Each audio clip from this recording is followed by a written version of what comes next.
Hello students. So today in this class we are going to study about image formation in case of spherical mirrors. So what is the spherical mirrors? We have known two spherical mirrors. One is concave mirror and another one is convex mirror.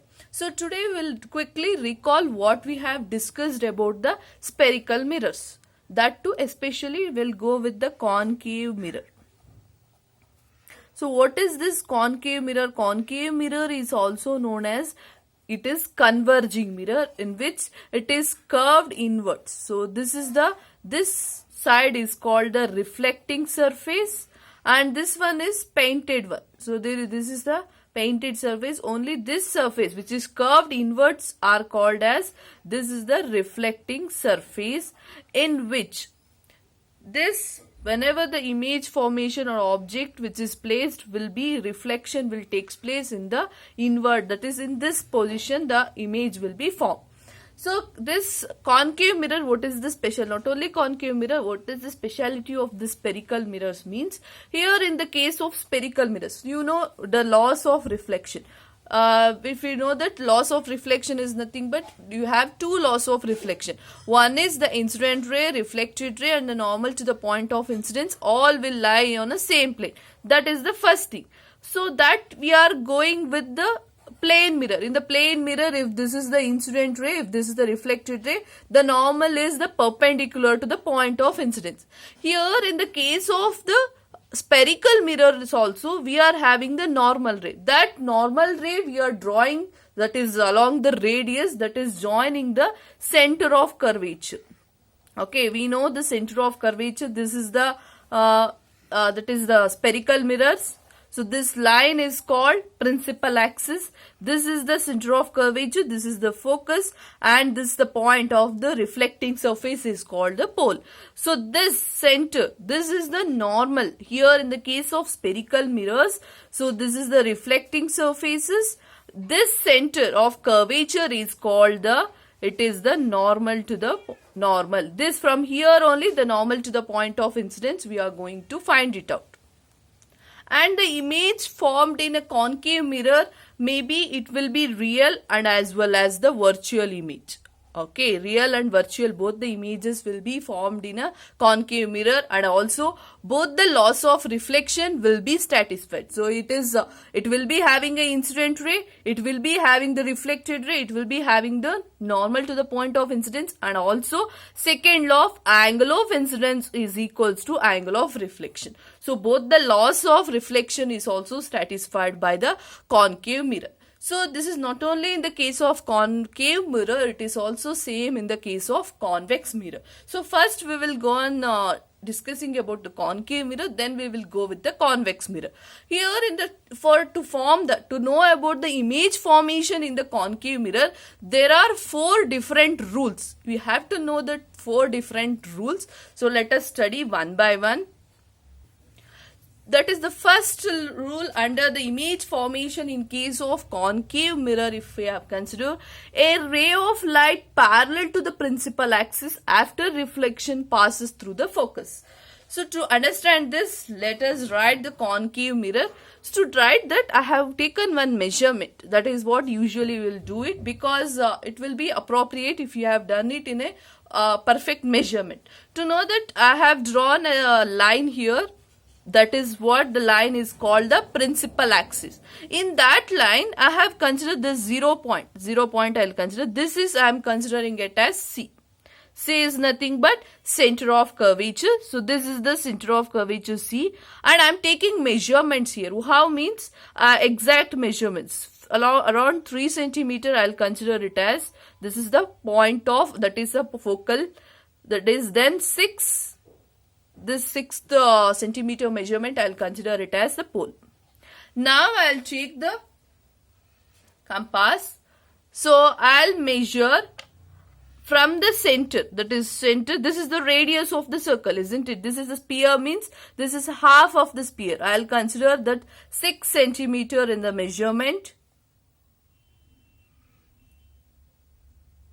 Okay, then I will draw it a curve here.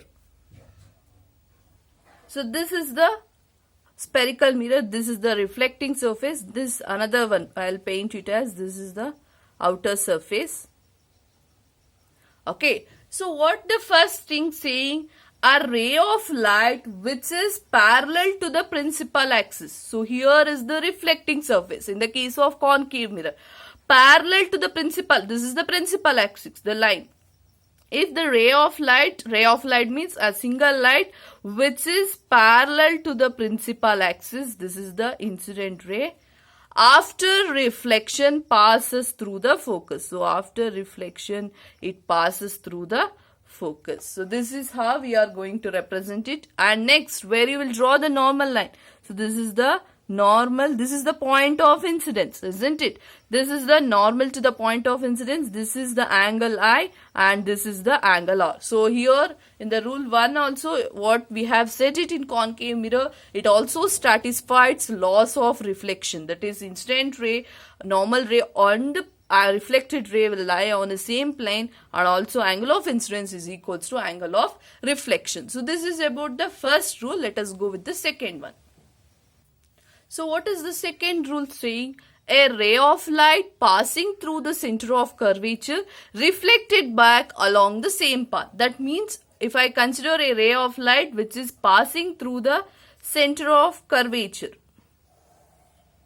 So this is the ray of light which is passing through the center of curvature. In this case, this ray of light after reflection through the reflecting surfaces, it reflects back along the same path. This is the arrow. Indication of arrow is very important, and indication of point. This is center of curvature, focus, on the pole, everything you have to mention in the ray diagram. So this is about the second rules. Let us go with the third one. So what rule 3 says, a ray of light passing through the focus after reflection becomes parallel to the principal axis. So passing through the focus means this is the where the incident ray will be there. So here it is incident through the focus. After reflection it passes parallel to the principal axis. This is the principal axis means it should be passing parallel to the principal axis. Okay, here where we will draw the normal ray. Here the normal ray is the center of the curvature. It is the point of incidence. This is drawing. So it is angle of incidence. This is angle of reflection. Okay, so this is about the rule number 3. Let us go with the last rule. Next, what the rule 4 says means, a ray of light incident at the pole after reflection make the same angle with the principal axis. That means, so if the ray of light is incident on the principal pole, that is, this is the incident ray, after reflection it makes the same angle along the principal axis. So this is the reflected ray. So this is the angle of incidence, this is the angle of reflection. So a ray of light incident at the pole after reflection make the same angle with principal axis. So what are the 4 rules we have studied? First rule we have studied is ray of light when it is parallel to the principal axis.